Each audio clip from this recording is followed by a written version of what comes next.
Welcome. Thank you for joining us at this NAS Expert Lecture. For those of you watching us from outside of University of Pretoria, NAS is our colloquial short term for the Natural and Agricultural Sciences faculty. It gives me great pleasure to welcome you to this hybrid event. We've got some colleagues and students in the audience here in front of me, and then we've also got our viewers online. The NAS Expert Lecture Series is our mechanism by which we showcase the depth and breadth of the expertise within this faculty. Today, it gives me particular pleasure to introduce Professor Ncholu Manyala. Professor Manyala is Professor of Physics and the former South African Chair Initiative in Carbon Technology and Materials at the University of Pretoria, South Africa. Professor Manyala is the leader of the Nano-Carbon-Based Materials Group that works on carbon-based electrodes for supercapacitor applications. Professor Manyala has published over 150 papers in this subject with a Scopus H index of 39. Impressive.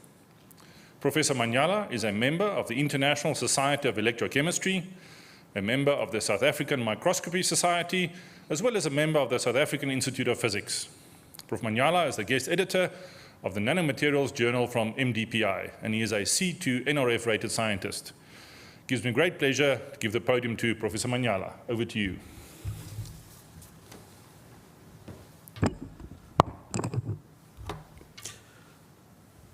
Thank you very much, Professor Enos, and good afternoon, everybody. And so it gives me a great pleasure that I can be able to share this presentation with you. So the presentation is about the activated carbon and applications in supercapacitors. This activated carbon is coming from the biomass. As it been said, I'm the former SAGI Chair in Carbon Technology and Materials, which has just ended around December 2020. We are still waiting. Perhaps there will be opportunity to have it going again. So my presentation is going to consist of the introduction, experimental results, and discussion, and then conclusions.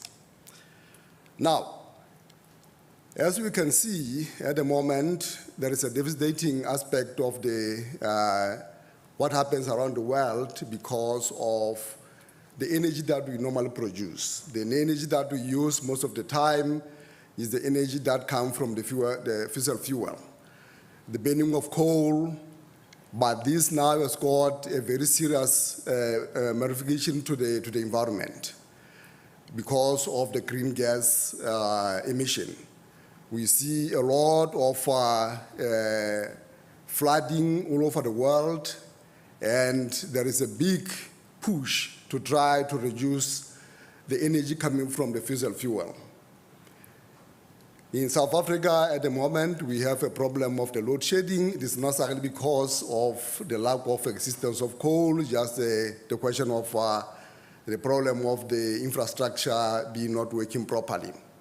So we have the opportunity to have the renewable energy, which is shown on the right-hand side here, with renewable energy coming from either sun or the solar or the wind. But the problem with this renewable energy is that it's not available all the time as you need it. So the most important thing is to have reliable energy storage systems that can be able to store this particular energy storage. This particular energy coming from the renewable energy. And the most celebrated ones are the batteries and supercapacitors. So the idea is to try to understand what's the difference between a supercapacitor and a battery, and what are these energy storages. They are electrochemical devices. This means that they consist of the electrolyte that has got ions, and these ions, they interact with the electrode of your device. And the way your electrode should be porous, so that then the electrolyte can be able to interact with your device properly. But then the difference is, as far as the supercapacitor is concerned, There are certain major differences that for supercapacitor, you have the charge that is going to be within seconds in order for you to charge your device. While the batteries, they take a long time to be charged. Now, another thing is that because the activity of the supercapacitor is on the surface of the material, then you can be able to have a long charge-discharge of your supercapacitor without degradation of your material.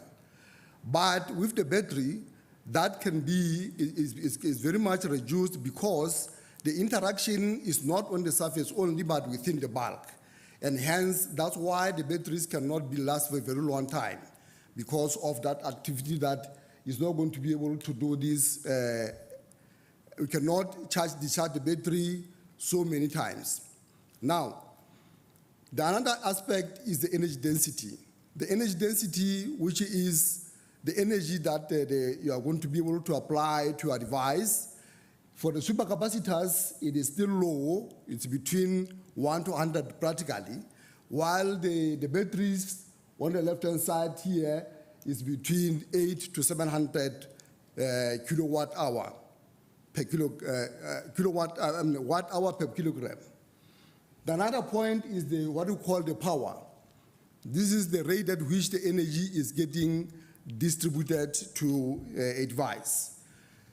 The power for the battery is very low as compared to the supercapacitor where the power is high. Now, you can imagine that pictorially, you can imagine the story of a tortoise and a hare. You can consider a hare as a supercapacitor, or the sprinter, the 100 meter sprinter like Usain Bolt, as a supercapacitor, because they're going to deliver that energy within a short period of time to cover a short distance. But for the battery, you can think of the marathon runner, and then also the tortoise that is going to take a long time to be able to cover a particular distance.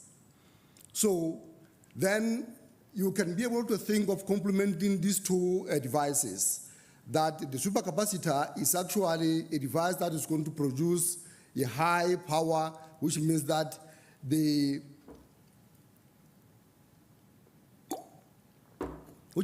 power can be, the energy can be delivered within a short period of time, while the battery is going to sustain this power for a certain period.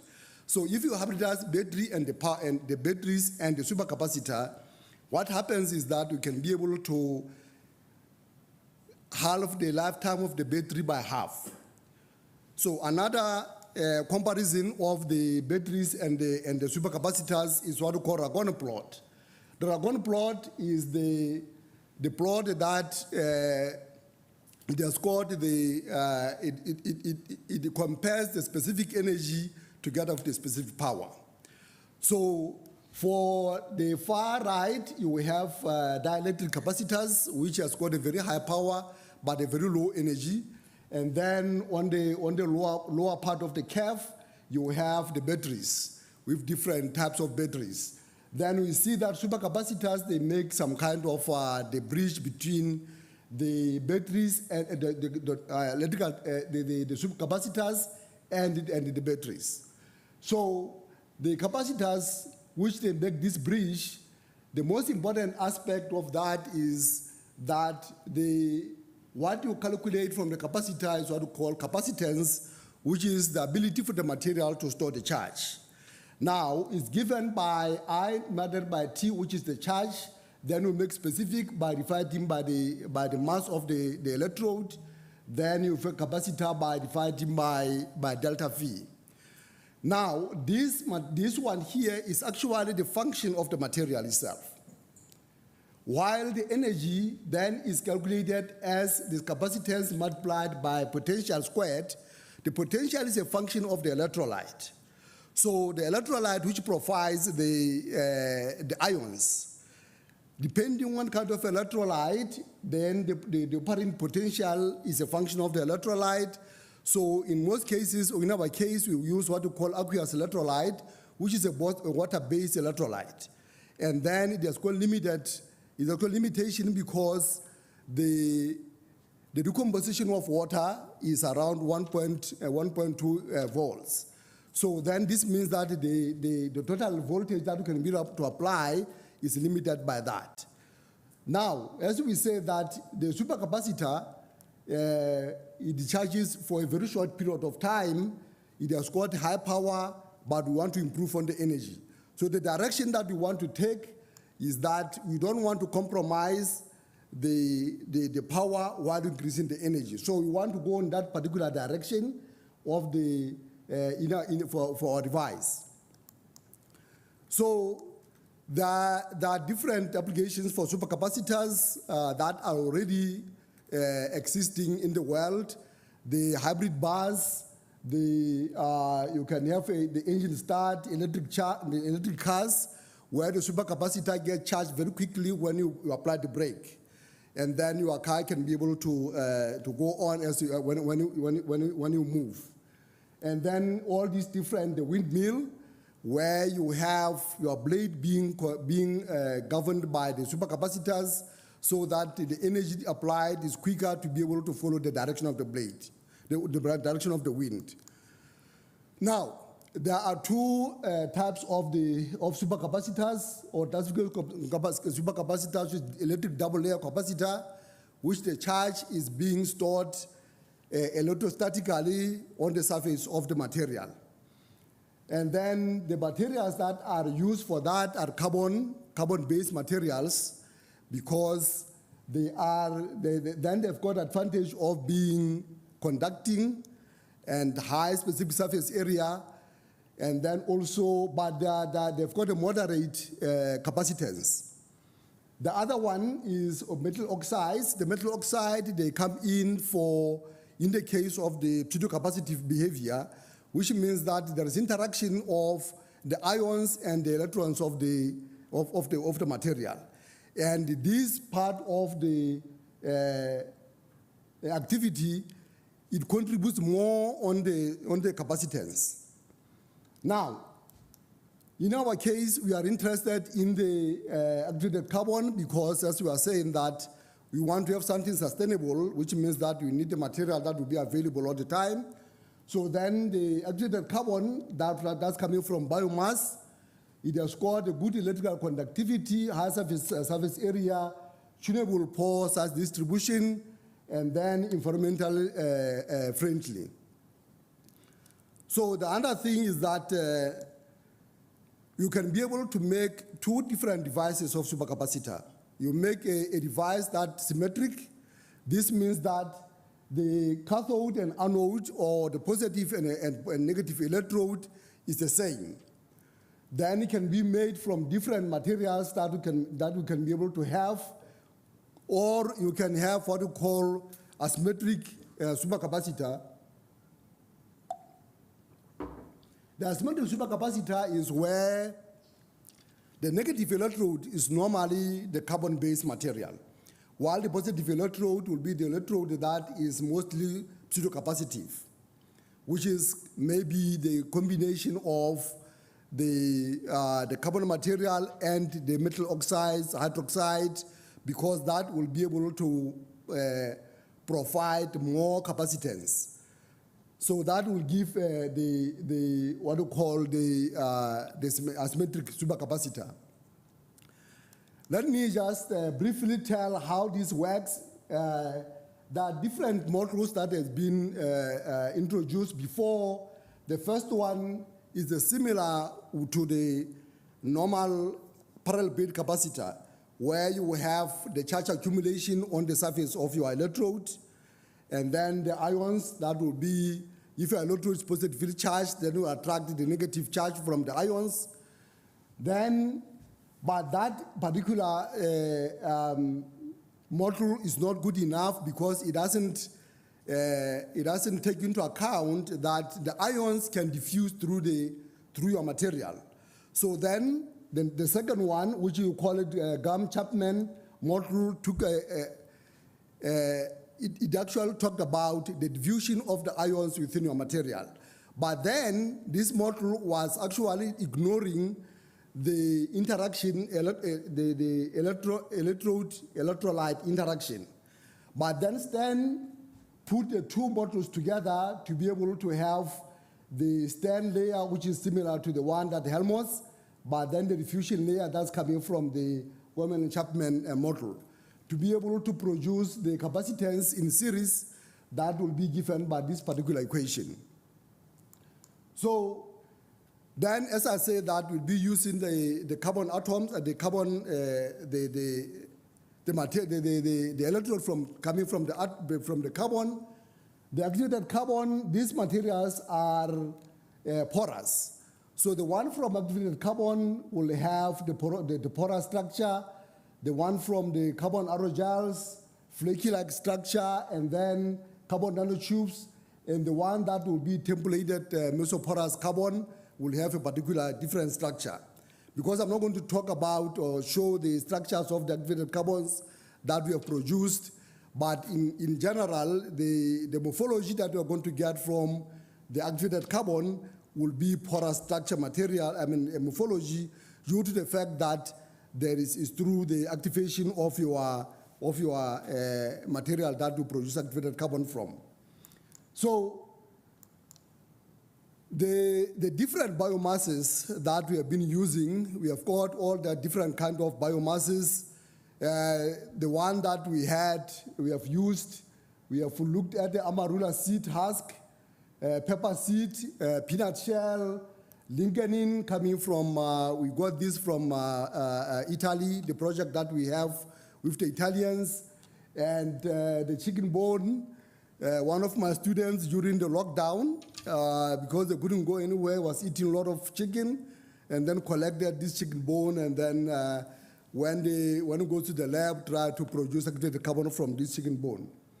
So the one that I'm going to give you the example about is the amarula seed husk, and then also the peanut shell. The peanut shell coming from, I've got students also coming from Senegal, and then Senegal is popular about peanuts. So those waste, we use it to be able to produce activated carbon.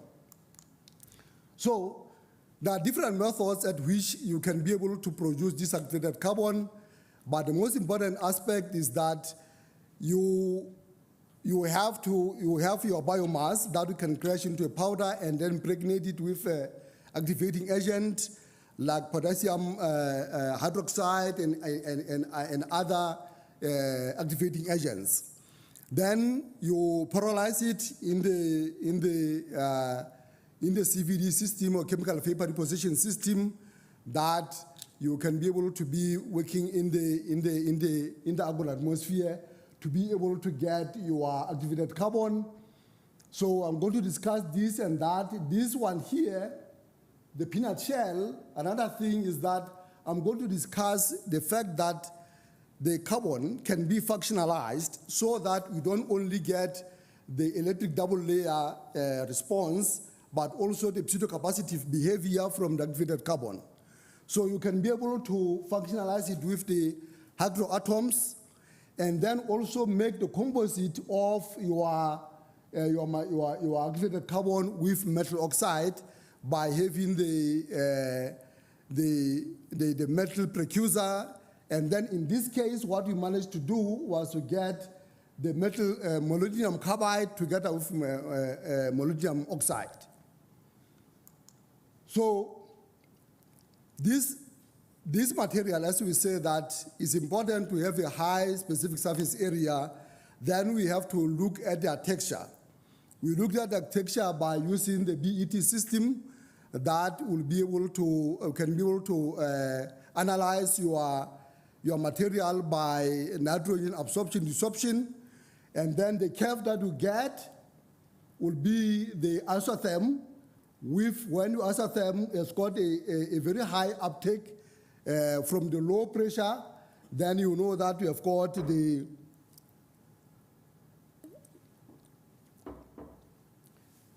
pores that are called micropores. So from the BET, you can be able to get different pores from your material. There are 3 different important pores, or 2 in fact, for the electrochemical measurements.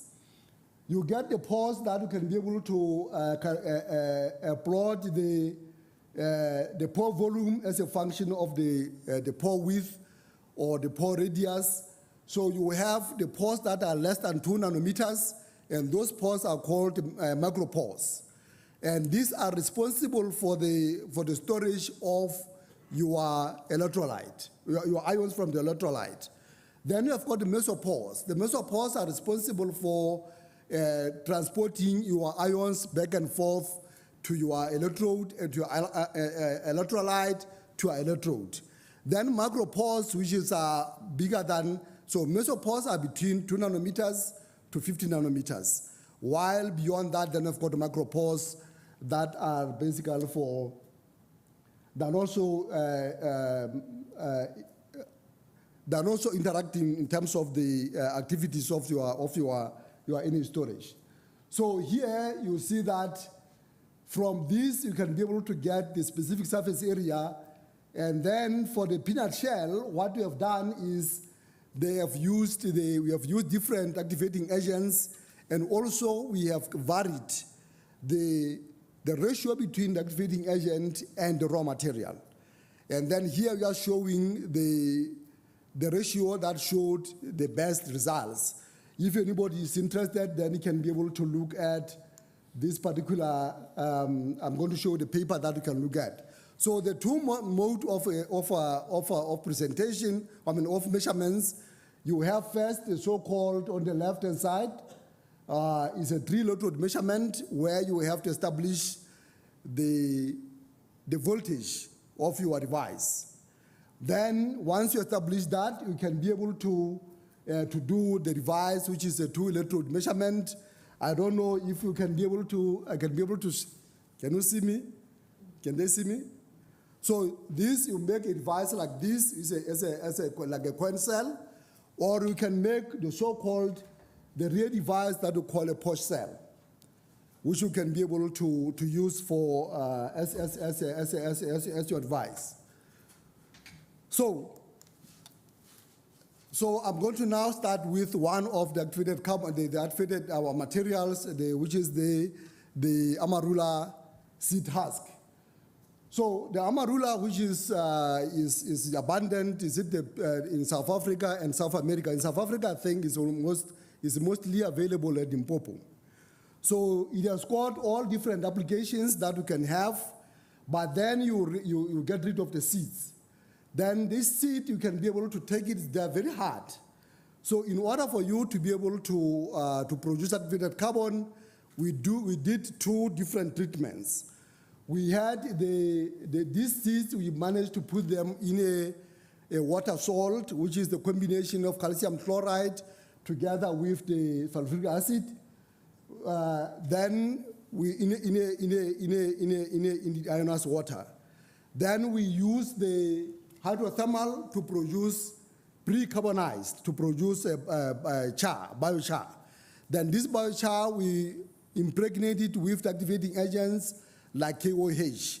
Then we polarize it in a furnace at 700. Then you get your porous activated carbon. So then the results that we are going to show is that the basic measurement that you do is cyclic photometry, which is the response in 3-electrode measurement that will be able to tell you on the negative and positive electrode how far your material can be able to, the potential that your material can be able to cover.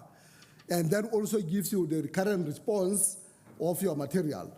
So in this case, we are going to be dealing with mostly the symmetric supercapacitor. So the same material will be measured in the negative and the positive electrode. And then we can see that both will cover something like 1.8 volts as the total potential of your device. Then you have what we call the cyclic photometry, which is the one that is giving you the capacitance. So the shape of this Californian charge discharge is that there's got to be linear with charge or discharge time. And then the shape has got to be almost triangular, while for the case of the CV, it has got to be rectangular.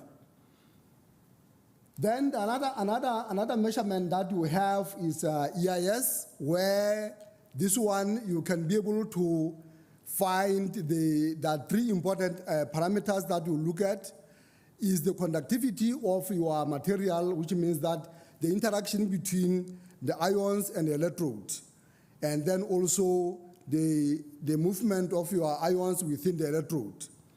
And then that is called, that is called the ESR, and then is written, you can be able to get it at the intersect of the x-axis of the real impedance, while this one here is the imaginary impedance. The shape of your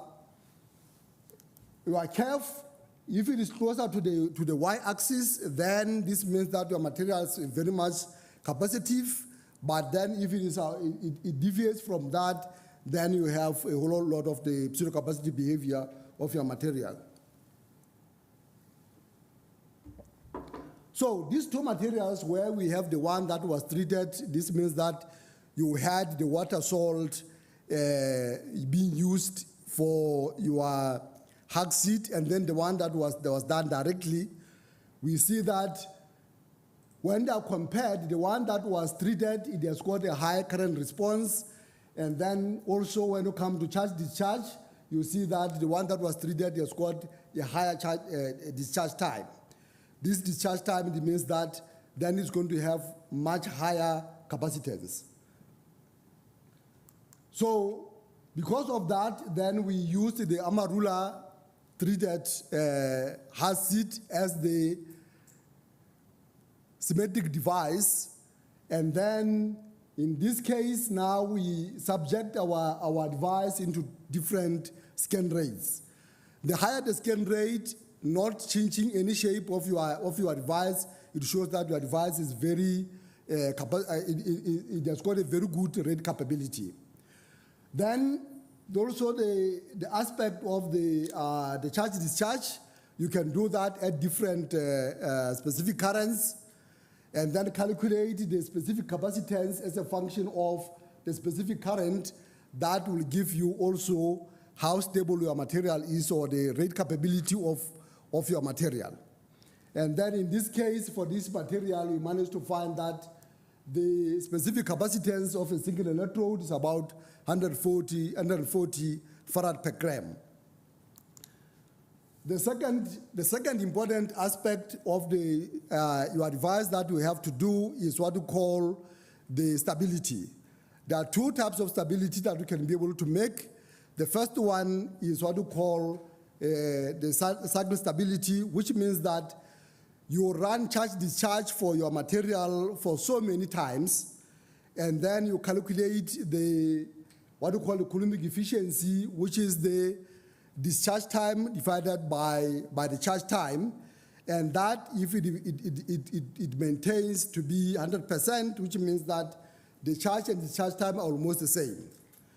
But then the Coulombic efficiency is not really giving you exactly what's happening in your material. So what you need to do is to calculate the capacity retention.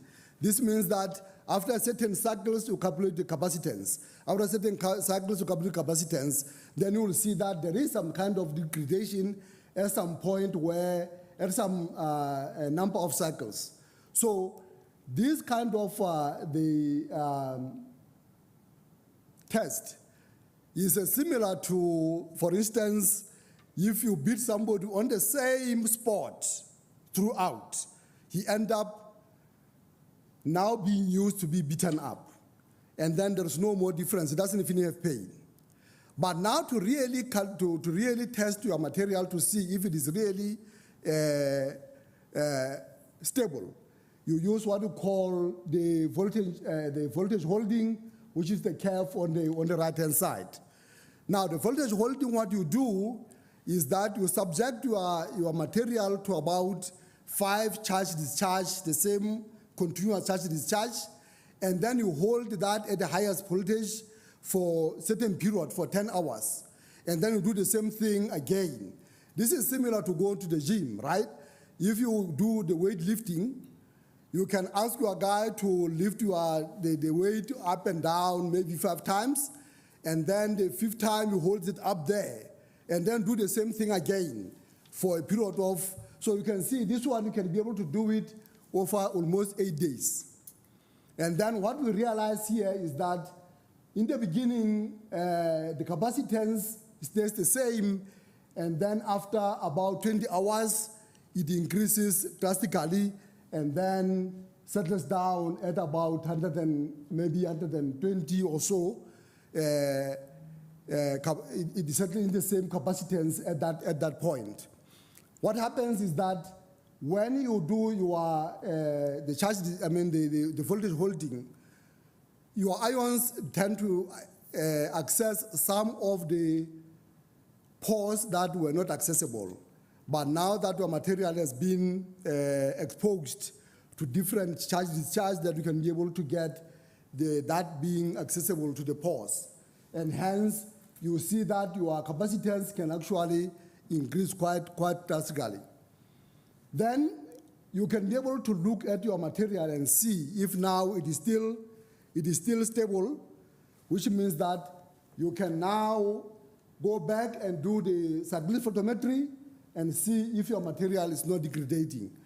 But in this case, you see that after voltage holding, actually you have some improvement, which means that your material now has improved after the voltage holding, because more ions has access to the pores of your electrode. And then also the EIS, which gives the resistance or the conductivity of your material, of the interaction between your ions and your electrode. We can see that also they vary with the stability that we have. And then for the one for the voltage holding, it shows improvement as compared to the one for the stability, the normal stability. The second one is the carbon that's coming from the peanut shell. We have said that for the peanut shell, what we have done is that we crush the peanuts and then we impregnate it with different activating agents, and then we are looking at the effect of the potassium-based activating agents. And then we do that by comparing the cyclic photometry in the positive and negative. And then we can see that for the one that we use, potassium hydroxide, as compared to others, it shows a high current response. Together with the charge-discharge, it shows also the high discharge time. Also for the EIS, it has got a lower equivalent resistance, and hence one would say that the peanut shell that was being activated by potassium hydroxide is the one that's much better than the other potassium-based activated agents. So we use that as the device, the symmetric device, and also subjected to different scan rates. We can be able to go up to even 500 millivolts per second, which means that it can be able to go to high scan rate, which means that it's got a very high rate capability. The ESR also shows that it has got a very low ESR of about 1 ohms, which is good, shows also that it has got a very good interaction between the ions and the electrode. The capacitance also show a very good rate capability, and the stability also, as I can go faster here because I explained how that works. The rate the specific the specific retention it is about 83%. Then the voltage holding also, you can show that it has improved as you go up after a long time. And then as compared to other materials, our material shows that it has managed to produce a high energy together with power as compared to the same devices of the similar kind of materials. So the other one that I'm going to give an example is now when you decorate your cultivated carbon with the hectare atoms. This means that now we use the nitrogen to be able to dope our activated carbon and look at the effect of the activated carbon due to the hectare atoms. But before we can do that, we have to be able to say that it is true that we have nitrogen in the matrix. So we use X-ray photoelectron spectroscopy to briefly find out if we do have nitrogen and the chemical interaction of the nitrogen together with carbon or oxygen. The most important one is the high resolution of the nitrogen 1s, that it shows that there's got about 4 different types of the nitrogen bonding that exist. You have the oxygenated nitrogen, gratific nitrogen, and pyrolytic and pyrolytic nitrogen. These two, pyrolytic and pyrolytic nitrogen, they are useful for wettability of the material because they can be able to store more charge, while these two, they improve the conductivity of your material, which means that they can be able to improve the wettability due to the fact that you can have your electrolyte ions interacting properly with your material. So then we do that as well, and then we see that we compare the one that is not doped with nitrogen and the one that is doped with nitrogen, and then we can see that the one doped with nitrogen shows a high specific, the high current response, and then high specific, the charge time, which means that it shows a high capacitance. The capacitance is a function of the specific current. It is increasing throughout the different specific currents. And then also when you come to your EIS, the one with the hectare atoms, it has got a better ESR. So even then we look at the stability, you see that up to 20,000, then we can be able to maintain about 83.3% of the original capacitance. So this means it has got a very good stability. The voltage holding as well, it shows that you can have improvement while you do your voltage holding.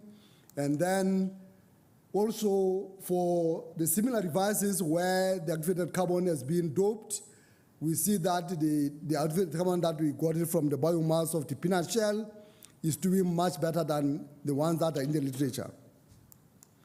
The last one is the one that we say that we now make a composite, which is ternary composite with molybdenum, the base molybdenum nanocomposite. This means that we have got molybdenum precursor, and then we managed to make, we are using the activated carbon coming from the peanut shell, and in that case also, we use the XPS to be able to make sure that we do have molybdenum. And then in this case, we see that we have different oxidation states of molybdenum, molybdenum 2+, molybdenum 4+, and molybdenum 5+, and molybdenum 6+. This molybdenum 2+ is actually the signature that we have molybdenum carbide. Then the molybdenum 4+ is signature that we have got molybdenum dioxide. Then this one we've got molybdenum oxygen 3, which is very unstable. So these two, molybdenum carbide and molybdenum oxide, are the most important one. Molybdenum oxide is going to participate in terms of being the pseudocapacitive contribution, while molybdenum carbide will contribute more on the wettability of your device. And hence, we have shown that then we can be able to do also the same testing, the most important aspect here is that this material is so stable that we can be able to have the scan rate of 2 volts, which is quite high. And then also the stability is showing a very good stability, even though you'll see that at some point it's going to, there is degradation, but then it stabilizes from 15,000 to 25,000. So, in summary, the most important thing is that if you get all these different biomass waste, you can be able to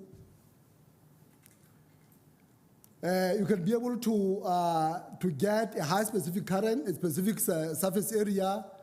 Then you can have a moderate specific energy together with still maintaining a high specific power. So different biomasses, they produce different high specific surface areas, and then these also can be used mostly in the water purification. Now, the last one is that we are to take home a message is that we have 2 different types of the biomasses, and only using and doing what we call symmetric supercapacitor, we see that the one that if you have only the pure activated carbon, that can be improved by doping it with some hydrogen atoms and also making the composite of oxides to be able to be much higher, to get much higher energy together with the power. So, as we said, that the aim is to be able to move along this direction. So it's clear that there is a potential of the activated carbon coming from biomass to be able to make the real impact for the real device, the supercapacitor device, that can have still improve specific energy but maintaining the specific power. So I have a small video here where we are using the device this device we tested it from a particular company that we have made the measurement, the test for it for them. They have about 30 electrodes here. And then what we did here was to try to use the remote control for the toy car. So we removed the AA batteries from the remote and connect them with this device so that it be the one that is actually powering and then controlling this remote, which is now about 3 volts. And this is about maybe 1 minute video. So there's your toy car, and then we are showing here that we have removed the batteries. Then the student is going to try to make sure that now they are controlling the car using the remote, making it go back and forth.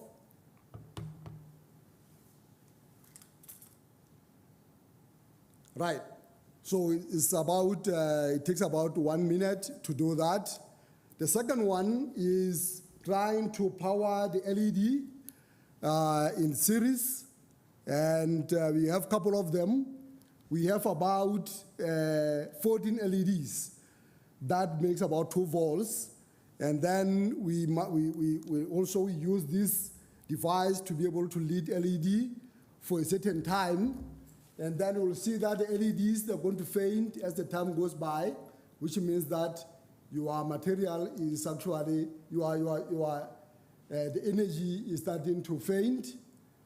Also, this is going to take about 1 minute.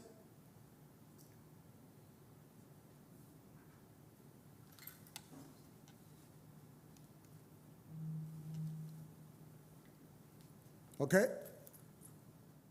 So, Then I'll go to the acknowledgement that I acknowledge the University of Pretoria for the financial assistance, especially for the postgraduate students, that they will always give the bursary to the students, the physics department for giving me the support to be able to do this work. The most important one is the one that for the Sachi chair that I was chair for a couple of years, and which I managed to make us be able to make this work for a certain period of time. And then the members of the people that have been the group, the members of the group. Then specifically, this group of people that they worked on this, some of this, what I presented here, this lady has worked on the amarula together with chicken bone. She works on the peanut shell. She works on the lignin waste, banana peels, and then the pepper. So they graduated they're somewhere else at the moment. So then I'll thank you.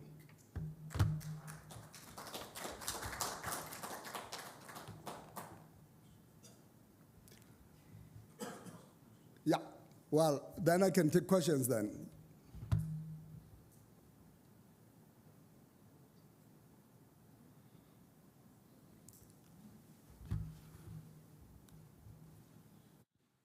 Good afternoon. I would like to thank you for the presentation. My question is based on the application. As of now, do we have some companies which are actually using cars powered on supercapacitors or batteries? Thank you. Yes, indeed. Like I said, there are companies that are doing that. There are a lot of them in China and also in Europe. You have the one in Germany and the one in also in Serbia.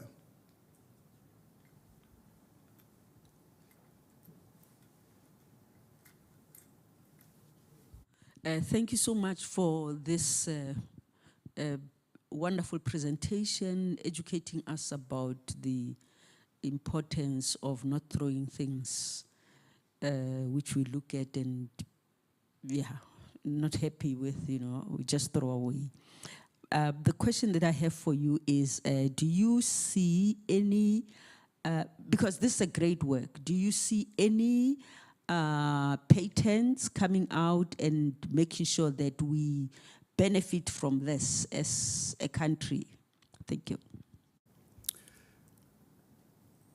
It is, the activated carbon is being used so much at the moment. The patent, what I'll call the breakthrough, will be using the composite with activated carbon, which is the last results that I've shown you. That they've got a big potential to be able to have a patent. But in order for us to be able to do that, this is just a laboratory scale work. In order for us to be able to produce something of this sort, we need more, a better equipment, and also to mass produce our activated carbon, we need much larger equipment than we have in the lab. So we have, I think this is what you call the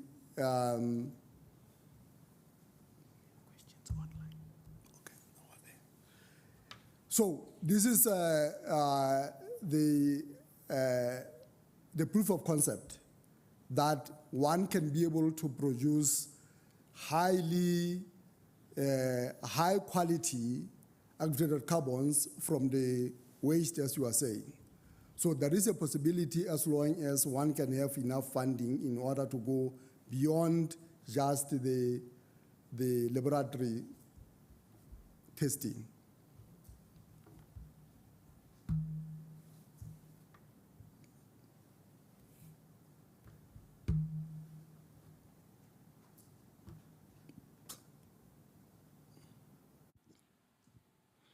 Okay, thank you very much, Professor Manyala, for your interesting talk.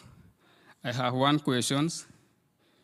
Okay, in supercapacitor study, one of the most important things is that researchers are looking for to improve the specific energy without compromising the specific power, of course. Now my question is, since I think it's the slide number 4, if I remember, since the specific energy is proportional to the square of the voltage, how is it possible to improve the specific energy by addressing the voltage? All right, so as I said, that the cell potential is a function of the electrolyte. So in order for you to be able to improve that, you have to go beyond aqueous electrolyte. You have to use electrolytes like ionic liquid electrolyte that has got a voltage of about 4 volts, and also organic electrolytes. So that should be able to help you improve the energy. But these electrolytes, they've got to be compatible with your electrode.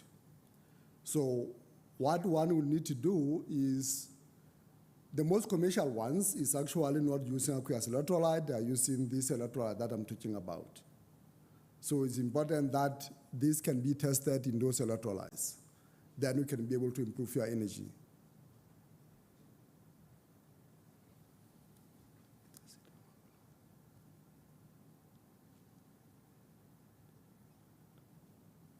Can you go down again?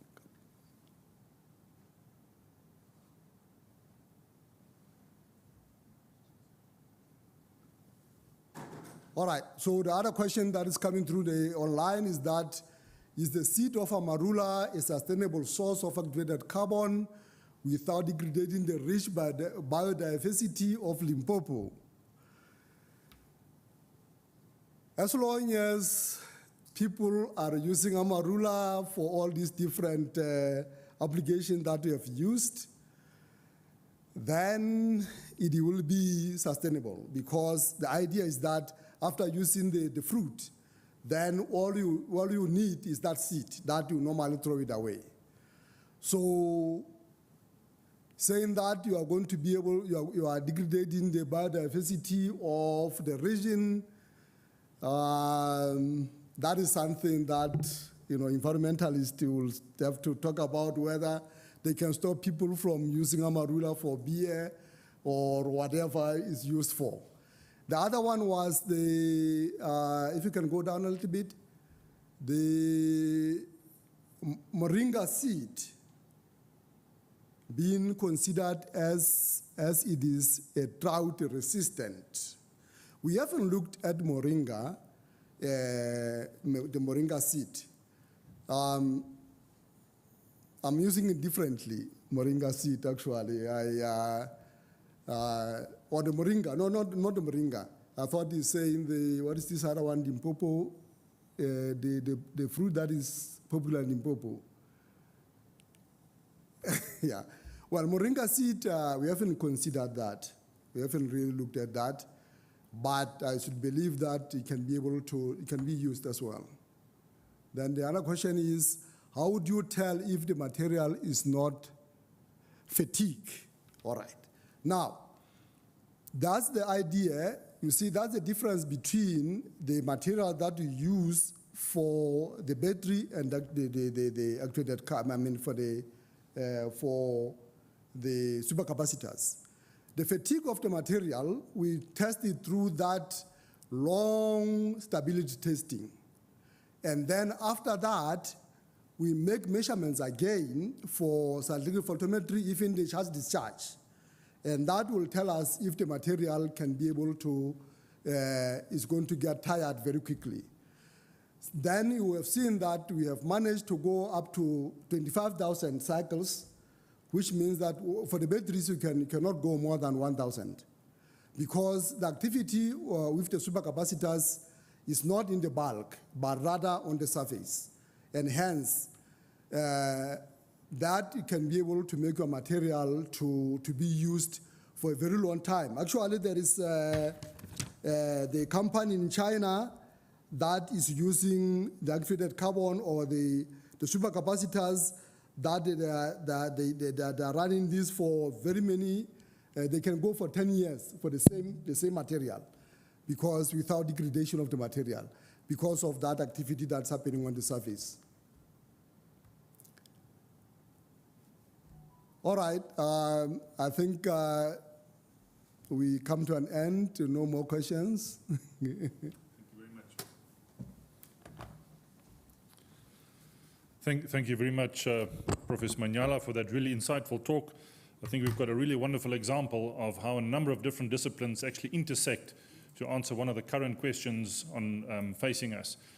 10 years ago, maybe a little bit longer, the renewable energy question has centered around batteries only. And I think our experiences in South Africa, harrowing as they may have been around load shedding and energy, electricity provision, have provided a rich opportunity for the sort of innovation that you see now. And now we're at the point where we're looking at supercapacitors as an alternative way to fill a particular niche inside the broader renewable energy ecosystem. And this is an application, this is a need that we weren't aware of a number of years ago. And just another example of how this faculty innovates, brings different disciplines together in pursuit of better societal outcomes. Professor Manyala, thank you very much for this insightful work. Thank you very much for the presentation. And also thank you to the audience and also our audience online for the questions that have come in. Just to wrap up, an event like this does not happen without quite a lot of effort. In addition to Professor Manyala's efforts, I'd also like to thank you, as usual, Electrode Productions for the professionalism and giving us the online facility and what we experience here to our online viewers. Thank you very much to Marie Venter from National Agricultural Sciences, as usual, for providing the logistics and the backup and making the event happen in many ways that I'm not even aware of. And finally, also thank you to the Department of Physics and the support they provide, not just for Professor Manyala, but also the logistics and administration to the faculty to get this done. Colleagues, I am Professor Barend Erasmus, the Dean of the Faculty of Natural and Agricultural Sciences, and that was an expert lecture at NAS. For those online, please keep watching this space for our next expert lecture. And for those here in the audience, please join us for some refreshments in the foyer outside. Thank you very much. Have a wonderful day.